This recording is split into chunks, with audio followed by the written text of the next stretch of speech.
Okay, hi to everyone. So this is Dr. VNSR Venkateswara Rao, working as an associate professor from the Department of Chemistry in Institute of Aeronautical Engineering, Hyderabad. So today I would like to give the topic on the water resources. So this water resources involves the use and overutilization of the surface and groundwater and floods, droughts, dams, benefits and problems caused by the dams. So this is about the title of the today's topic. Now let us see what are the contents involved in today's topic. So that means the topics to be covered, nothing but introduction to the water resources. After that, we see classification of the water resources and uses. Finally, overutilization. Then we see floods, droughts, and finally finish with the dams topic. Okay, let us start the introduction towards the water resources. So first of all, we nothing but what is the introduction of the water cycle and hydrological cycle? Why? Because the water resources coming out from the cycle is nothing but hydrological cycle or water cycle. Okay, so due to solar heat, water evaporates or water is lost to the atmosphere as vapor from the seas or oceans, which is then precipitated back in the form of rain, snow, frost, etc.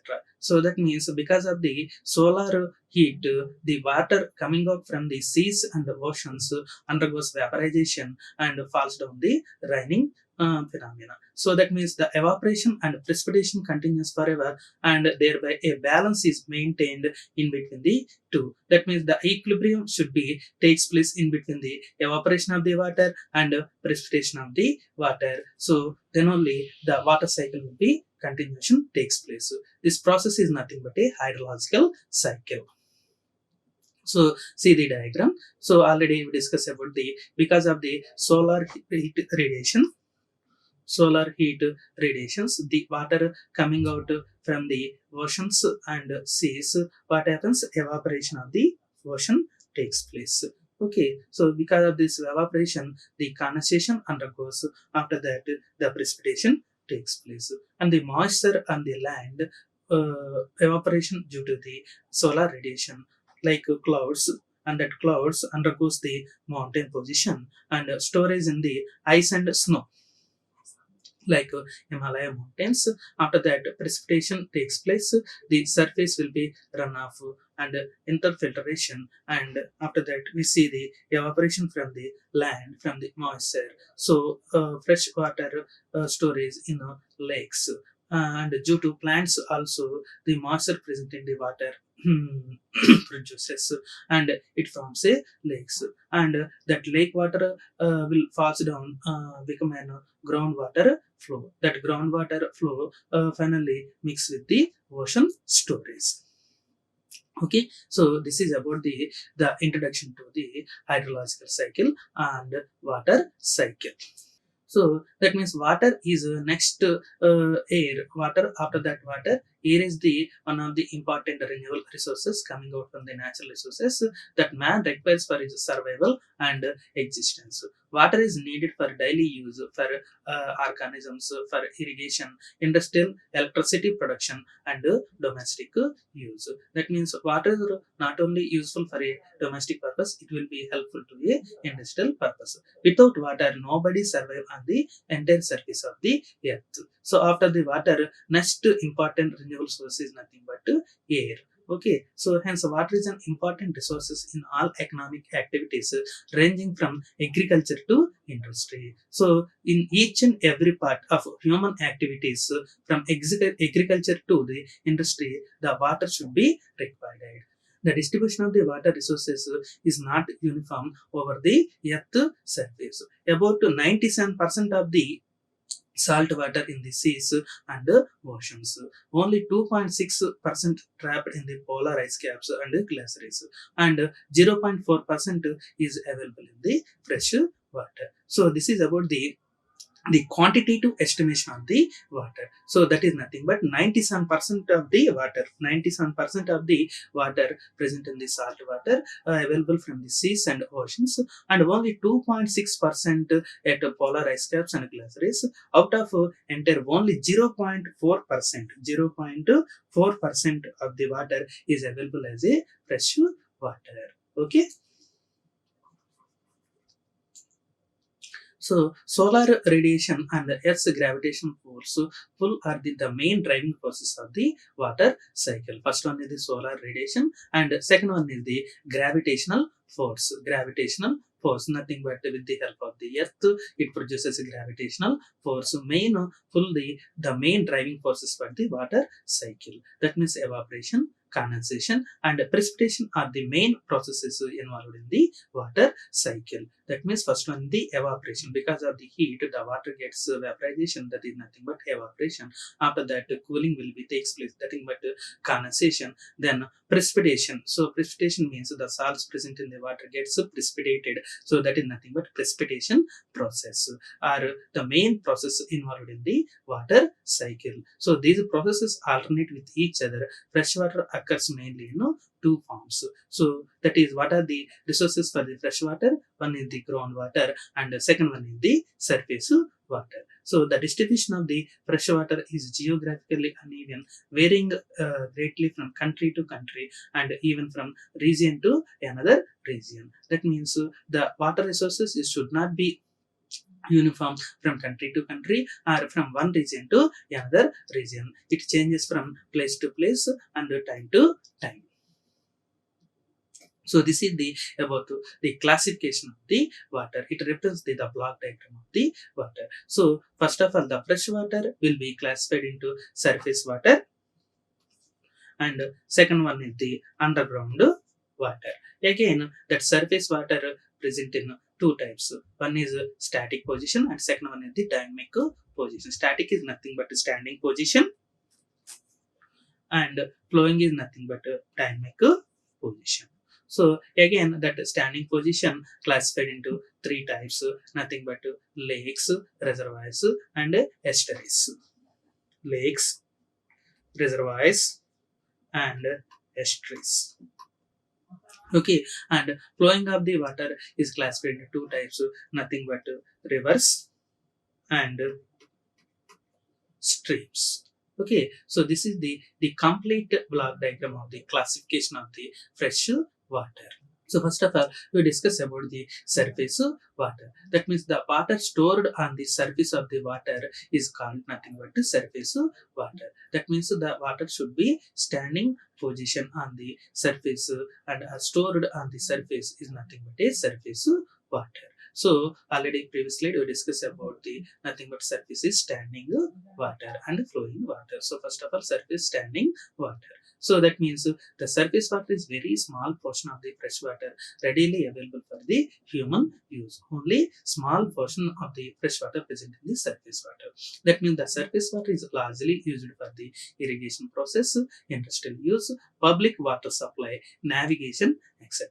That means it should be applicable for the both domestic and industrial purpose. A country's economy is largely dependent upon the its rivers. So if country containing more number of the rivers, its economy will be more underdeveloping takes place.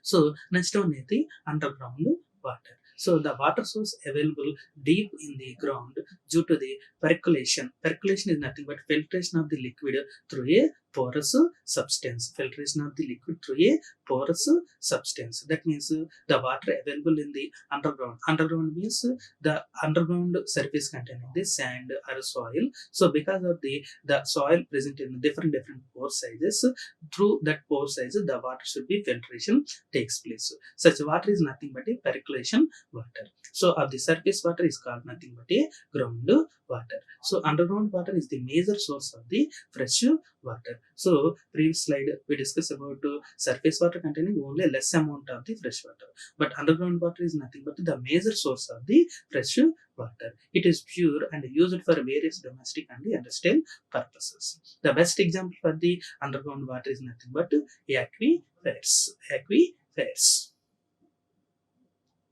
So, what are the aquifers? A layer of the sediment or rock that is highly permeable and contains water is called the aquifer. That means it is nothing but a one of the rock or layer of the sediment containing highly permeable. Permeable means allow the solvent. That is nothing but a aquifer. So layers of sand and gravel are good aquifers. Layers of sand and gravel are good aquifers, while clay and crystalline rocks are like granite are not, since they have the low permeability. So based on the type of the nature of the rocks, uh, what are the having high permeability and what are they having low permeability. That means the sand and gravel are the good aquifers. The sand and gravel are the good aquifers. They are permeable to the flow of the water. Whereas clay and crystalline rocks, they are stagnate the water, and they can not available the flow of the water flow. That means they are called as low permeability, that they cannot allow the flow of the water. And these aquifers are mainly classified into two types. So first one is the unconfined aquifers. Unconfined aquifers. So unconfined aquifers are the overlaid by the permeable earth materials, and they are recharged by water seeping down from above in the form of rainfall and snow melt. That means you see the diagram: unsaturated ozone and water table, and bottom of that we observe the groundwater zone. So in this case, unsaturated zone, and at the bottom groundwater zone, and at the lower low permeability rocks.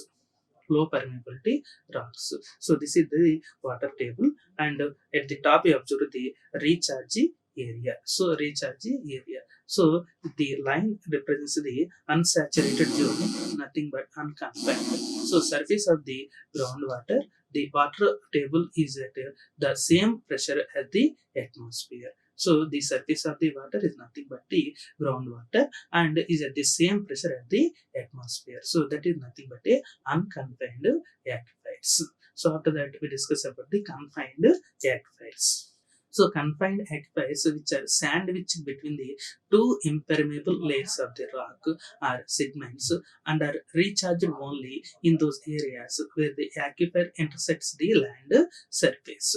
That means it is nothing but a sandwich layer in between the impermeable layers or rock or segments. So sometimes the recharged area is hundreds of the kilometers away from the location of the well. So we see the diagram. So this is nothing but a confined areas. So observable rechargeable area at the present aquifer at the top, and the water table, and the water flows down the saturated zone, nothing but permeable sandstone, and at the bottom of the saturated zone having low permeable rocks, and at the top some side low permeability and confining bed. That means the surface of the groundwater is constrained by the aquitide, and it is under the pressure. If the aquifer is tapped, the water level will raise the resin response, will raise up the response to the pressure. That means the distribution of the pressure is called potentiometric surface. So this surface is nothing but is called as a potentiometric surface. Potentiometric surface. Okay. So after that, we see what are the uses of the water resources. The major types of the uses of the water is nothing but consumptive use and non-consumptive use. So in consumptive use, water it is fully utilized and it is not reused. That means once the water is used and it will be discarded, there is no reuse of the water. So especially domestic use, industrial and irrigation purpose, we use the water once in a time. But in case of the non-consumptive use, we use the water, it is not fully utilized and it is reused. That means in the non-consumptive use, the best example is nothing but hydropower application. So in case of the hydropower application, the water resources are not completely used, but that water it should be applicable to reutilization purpose. That is nothing but non-consumptive use. So, what are the other uses of the water resources? Nothing but domestic use. So, water used in the houses for the purpose of drinking purpose, bathing purpose, washing clothes, cooking, sanitary, and other needs. That means the recommended value according to the Indian standard specification, domestic use is nothing but 135 liters per a day. So, this is very, very important. In domestic use, how much quantity of the water is required? Nearby 135 liters per day. And industrial use. Water is required for various industries such as cement industry, mining industry, textile industry, leather industries. And public use. This includes water used for public utility purposes such as watering parks, flushing streets, and jails, etc. So this is nothing but a public use. And fire use. Water is used in the case of the accidents and to prevent the fire issues. And irrigation purpose to grow crops. This is the main sources of the food. So this is nothing but a irrigation process, especially applicable to agricultural crops. And other uses nothing but generation of the power, hydroelectric power generation, and requires the water. In the hydropower electric generation, we should use the water reuse and a number of times. So this is about the uses of the water resources. After that, we see overutilization of surface and groundwater. So the demand of the water resources is increasing due to rapid growth in population and industry. So after using all available surface water resources to the maximum, human beings begin using the groundwater to meet their needs. That means initially, olden days, the human beings are depends upon the only surface water, but because of the improving the population in the countries and developing the industries, the peoples are moved their usage from the surface water to groundwater in order to meet their requirements. So high amount of the water is utilized in the industry and the irrigation purpose. So much of water used in the irrigation is lost through the evaporation in the atmosphere, and therefore it is referred to as consumption takes place. That means in the case of the irrigation, most amount of the water will be utilization takes place. So effects of the overutilization of the water. That means overutilization of the groundwater disturbs the state of the equilibrium of the reservoir. So this results in the lowering the water level, decrease the pressure in the aquifers. So when the groundwater withdrawal is more than its recharge rate, the sediments in the aquifer get compacted. So this results in sneaking of overlying land surface and called ground subsidence. That means the water levels present in the ground later should be going to decrease. That is nothing but ground subsidence. And ground subsidence causes the change in speed and direction of water flow. So it could disturb the hydrological cycle in the region, triggering several negative environmental effects. That means because of the ground subsidence causes the effects on the hydrological cycle, and it causes the so many negative environmental impacts. So overutilization of the groundwater in coastal areas leads to the rapid intrusion of salt water from the sea, thereby rendering it unusable for drinking and agriculture. So overutilization of the groundwater leads to decrease in water level, thereby causing the earthquake, landslides, and famine. So most probably we observe this overutilization of the groundwater causes the earthquakes in so many countries. Because of the earthquakes, what happens? Landslides and famine takes place. So overutilization of the groundwater leads to the drying up of dug wells as well as the bore wells. So overutilization in agriculture, land resources, the water level, the surface water containing fertilizers, pesticides, and animal waste containing nitrate. It is very important. Nitrate percolates rapidly into the ground and pollute the groundwater. So when nitrate concentration exceeds 45 milligram per liter, water becomes unsuitable for drinking purpose. That means if groundwater containing the fertilizers, pesticides, and animal waste content like nitrate, it exceeds the 45 milligram per liter or 45 ppm parts per million. That water sample should not be useful for the drinking purpose, and it is unfit for the drinking purpose. So after that we see the floods, present in the water resources. So that means the floods mainly causes due to the water heavy resources. That means an overflow of water, and or the magnitude of the water flow exceeds the carrying capacity of the channel within its banks is called as a flood. What are the causes of the flood? Nothing but heavy rainfall and sudden melting of the ice, insufficient water channel capacity of the rivers, and construction of buildings, roads, which prevents infiltration of the water into soil. So deforestation, overgazing, and mining increases the runoff from rains and hence increases the flood level. So these are the main causes of the floods. So after that we see what are the effects of the floods. So flood water brings the various diseases. Flood kills the human lives. That means it reduces the lifespan of the humans. Aquatic and wildlife habitats are destroyed by the floods. So it also affects the aquatic life and wildlife.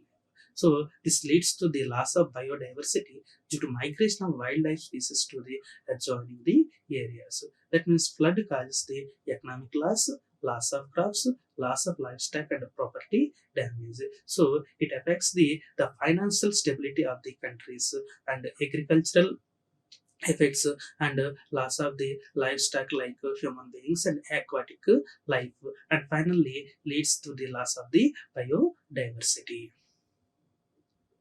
So drainage system and public transport systems gets disturbed, causing the inconvenience and discomfort to the common public.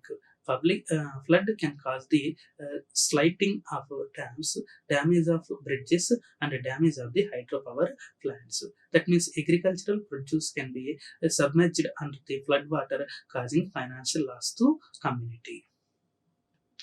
So now in the event of the effects of the floods, how to management of the flood takes place. So this slide explains the how to manage the flood. So this is nothing but a flood management. Construction of the dams and reservoirs is an effective of the controlling floods, and advanced meteorological information can give enough time to active disaster management systems, and hydro engineering operations in flood affected areas of proper diversion of the flood water. That means construction of the floodways and preserving green zone on the river banks. So after that we see the drought. Drought is the another phenomenon related to the water resources. So drought is the scarcity of the water. So drought occurs due to the inadequate rainfall, late arrival of the rains, overutilization of the ground water. So it tells about the scarcity of the water because of the inadequate rainfalls and overutilization of the groundwater and less amount of the rains present in the respective area. So that means the condition of dryness for prolonged period is called drought due to drop of average rainfall. So drought causes famine and starvation of human and animal population of the region concerned. That means drought is the most serious physical hazard to agriculture, and the shortage of the water for even the basic needs is the main problem in the drought areas. So shallow rooted plants do not grow. Infiltration wells, construction of the dams, watersheds are being taken up in the drought prone areas. That means clouds shading techniques, artificial rains are to be implemented. And what are the damages to the drought? First of all, we see direct damages, loss of income, social dislocation, famine, malnutrition, and finally observed death. And what are the indirect damages of the drought? Loss of rural and urban revenues, fire hazards, and loss of water access. So this is about the damages of the droughts. After that, we discuss about the dams. So the construction of the dams has their own benefits and drawbacks. That means the dams are built for the storing water. Dams are built for the storing water. The stored water is used for the irrigation, hydroelectric power generation, and flood control. So now see what are the advantages of the dams. Dams are built for the generating electricity, and these dams are used for the irrigation of the agriculture and to improve the land efficiency. Dams can provide the drinking water for the community, and the dams can store the floodwater, thereby control of the flood rate. And dams have saved countless millions of the lives from the floods. So dams can divert the flood flow of the water from river into a channel, and drought controlling also takes place by the dams.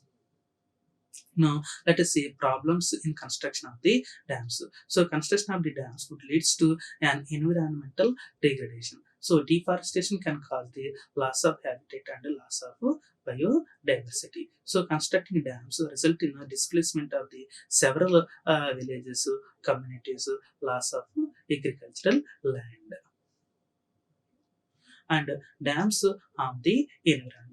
So water is lost through the evaporation and seepage. So dams fill with sediment and change the geomorphology of the river. So dams can be unsafe, have killed thousands. So this is about the disadvantages of the dams. Thank you. Like, share and subscribe. Hit the bell icon for more updates.